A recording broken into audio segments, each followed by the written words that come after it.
The title, particularly the subtitle, Manufacture of Consent in a Democratic Society, is a bit paradoxical. Manufacture of consent refers to indoctrination, and indoctrination is inconsistent with a democratic society, so you can't have manufacture of consent in a democratic society. There's, in fact, a standard view on this matter which does make it inconsistent. The standard view is expressed, for example, by Supreme Court Justice Powell when he speaks of what he calls the societal purpose of the First Amendment, enabling the public to assert meaningful control over the political process. That's a pretty obvious idea. The idea is that a democracy functions to the extent that people have free access to information and opinion, and of course the opportunity to act on it. Well, that sounds obvious, in fact perhaps almost tautological, but it's worth bearing in mind that there is a contrary view, in fact a very well represented contrary view. In fact, the contrary view is probably the dominant view among people who actually have written and thought about the nature of modern democracy. And this contrary view can be traced right back to the origins of modern democracy in the 17th century English Revolution. As in the case of most revolutions, maybe virtually all, that was a multidimensional affair with a civil war between the supporters of the king and the supporters of Parliament, but then a big popular movement was against all of them. And didn't want, and was trying to, and had a very populist, radical, democratic character to it, and was defeated. The Democrats were defeated within about 20 years by 1660. And you read their pamphlets, they were saying that we've lost. The only question now is whose slaves the poor shall be, king or Parliament. Many revolutions have the same consequence, maybe all so far, till one yet to come. In the course of that struggle, there was a great deal of concern over the fact that the general population was gaining the opportunity and even the idea of becoming involved directly in shaping their own affairs. And that led to great concerns. John Locke wrote that day laborers and tradesmen, the spinsters and dairymaids must be told what to believe. The greatest part cannot know, and therefore they must believe. One of the contemporary historians, a man named Clement Walker, wrote at the time that the deep concern of the liberal elements we're talking about now over the fact that these guys with their little printing presses putting out pamphlets and, agitating in the army and that sort of thing, were beginning to reveal the mysteries of government. And he said if they do that, they will make people so curious and arrogant that they will never find humility enough to submit to a civil rule. That has to be stopped. And the same idea comes right up to the modern period. Without running through the American Revolution, you can find it and so on. In the modern period, you find major thinkers picking up the same themes.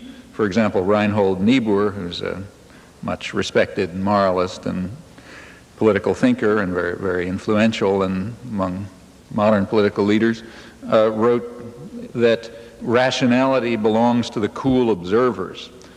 But because of the stupidity of the average man, he follows not reason but faith.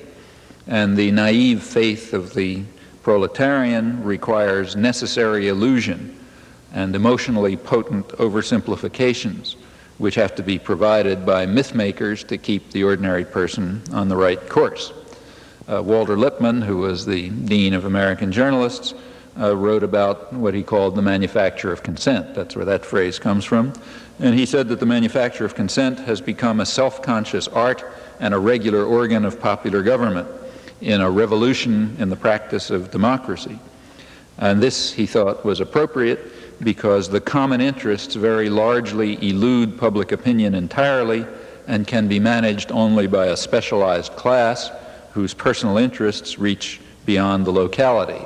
That would be Niebuhr's cool observers. Now that was right after World War I, and the timing is important During World War I, John Dewey's circle of liberal intellectuals were extremely impressed with, in their words, in their perception, with having imposed their will upon a reluctant and indifferent majority with the aid of propaganda fabrications about Hun atrocities and jingoistic oversimplifications. The point was that, as usual, the population was pacifistic and didn't want to go to war. Didn't see any point in it. In fact, Woodrow Wilson won the 1916 election on the slogan, "Peace without victory," a mandate which he predictably interpreted as meaning victory without peace very quickly.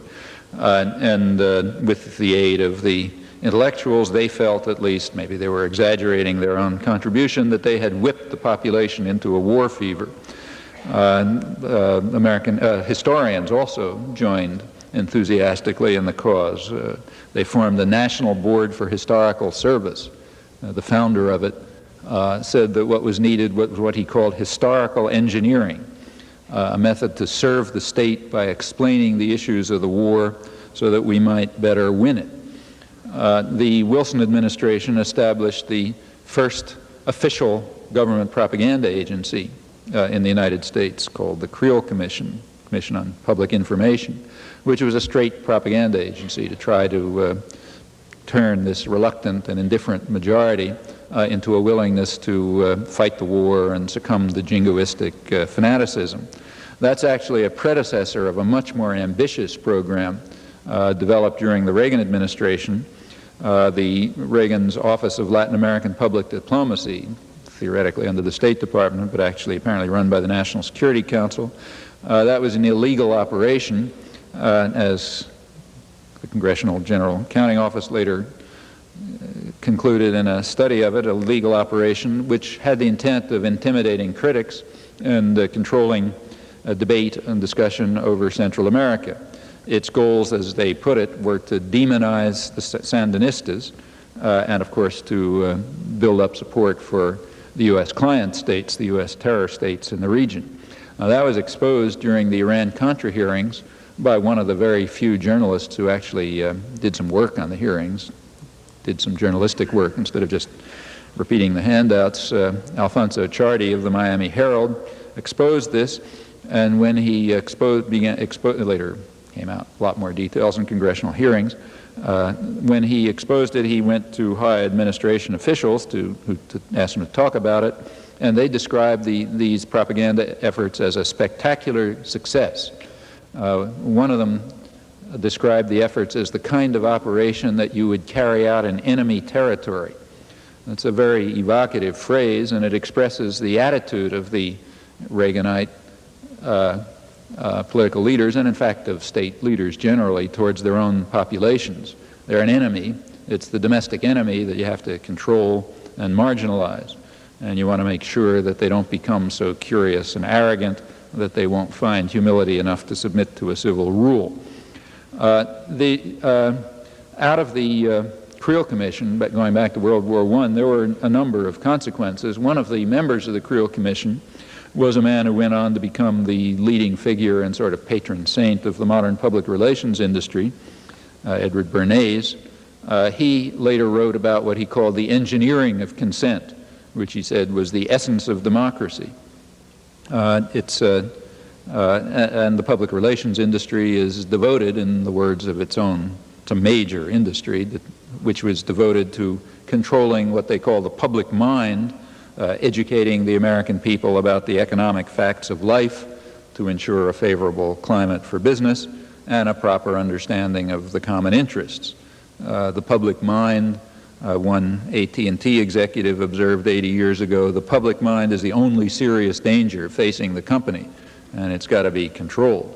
Edward Bernays went on to carry out such operations as demonizing the democratic capitalist government of Guatemala, working for the United Fruit Company when the United States was planning to overthrow it, as it did in 1954, turning the country into a charnel house, which has remained ever since.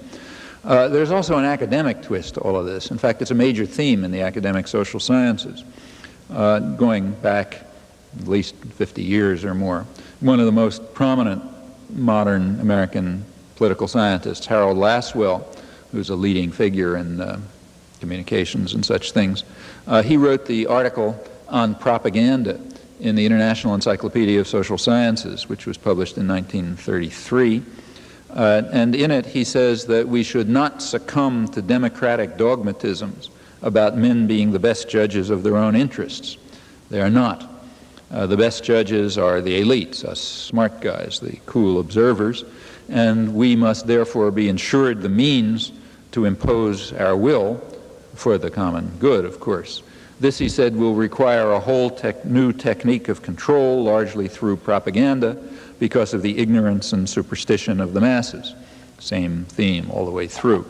The basic problem is this. The idea is that if you have a society in which the voice of the people is heard, you got to make sure that that voice says the right thing. In totalitarian societies, it's not a big problem. You got a club in your hand, and if people don't behave the right way, you hit them with a club or threaten them with it. So it doesn't really matter much what they think. What matters is what they do, and that you control by force. But as the capacity of the state to control by force erodes, it's necessary to control what people think. And in fact, I think you find much more sophisticated concern for thought control precisely as the society becomes more free. I don't think it's surprising that the sophisticated discussion, things like the public relations industry and the academic side of it, and the journalistic side and all these kinds of things I've been sampling, I suspect if one did a comparative study, you'd find that they develop primarily in relatively free societies. Ours is a very free society in the sense that the state has, by comparative standards, very limited resources to control by force. And I think it's undoubtedly, in fact, the most sophisticated in the reliance on techniques of indoctrination and control. Public relations industry in particular is an American creation.